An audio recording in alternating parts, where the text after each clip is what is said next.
और तीसरा भी पूछा ना आपने, विभाजन। संघ ने विभाजन का विरोध क्यों नहीं किया, ये क्या जो रॉन्ग इन्फॉर्मेशन है। शेषाद्री जी की एक पुस्तक है, the tragic story of partition, आप सब लोग पढ़िए।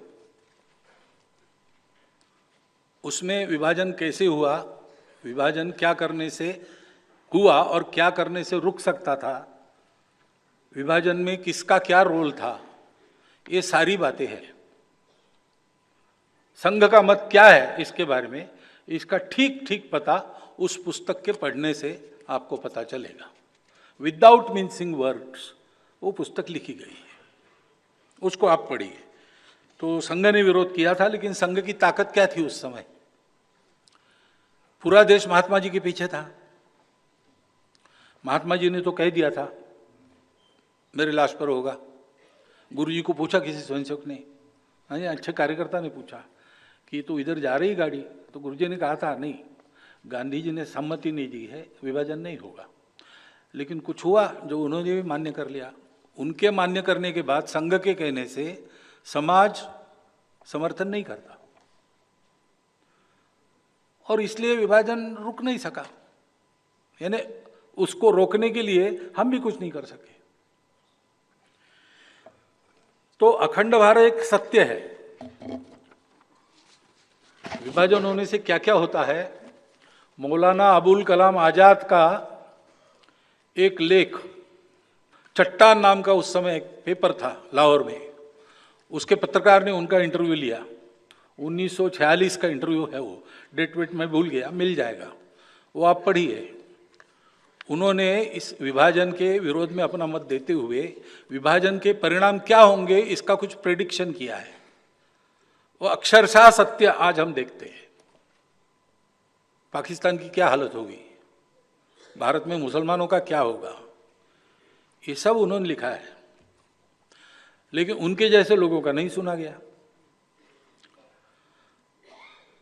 लेकिन भारत अखंड है, ये एक सत्य है, फैक्ट ऑफ लाइफ है।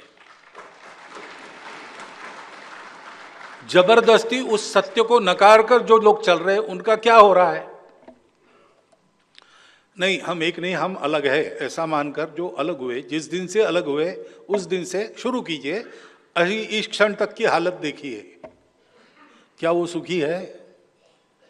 मटेरियली स्पिरिचुअली नहीं है। क्या इतने सालों में कुछ प्रयास नहीं हुए? बहुत प्रयास हुए, लेकिन उपाय नहीं निकला। क्योंकि उपाय कैसे निकलेगा भाई? मैंने एक हाथ को जबरदस्ती अलग पूरा जकड़ के रखा है तो वो तो सुन्न हो जाएगा ना, मृतप्राय हो जाएगा। क्योंकि जिस जीवंत शरीर का वो अंग है उससे उसका संबंध आपने काट दिया। उपाय एक ही है, संस्कृति से, पूर्वजों से, मातृभूमि से हम एक है ऐसा हम समझे और वैसा व्यवहार चालू किए। अखंड भारत ध्यान में रखना इज नॉट ओनली पॉलिटिकल। क्योंकि अखंड भारत, जब अखंड भारत था तब भी अनेक राजा यहां थे, अनेक राज्य थे, सीमाएं थी, आने जाने की परमिशन लेनी पड़ती थी और पुरातन काल में आपस में कुछ युद्ध लड़ाइयां भी हुई थी। लेकिन पब्लिक नेचर उस देश का, वो उत्तर से दक्षिण, पूरब से पश्चिम बेरोक टोक जाता था, कहीं भी रह के कमाता था, खाता था और इस देश के साथ अपने आप को एकाकार मानता था, इसलिए कर पाता था। वो भावना अगर फिर से आ जाए तो उस समय का पॉलिटिकल इकोनॉमिक डिस्पेंशन कोई भी हो, सबकी उन्नति होगी, सब सुखी रहेंगे, सब शांतिपूर्ण वातावरण में रहेंगे और सबके दोस्त बढ़ जाएंगे।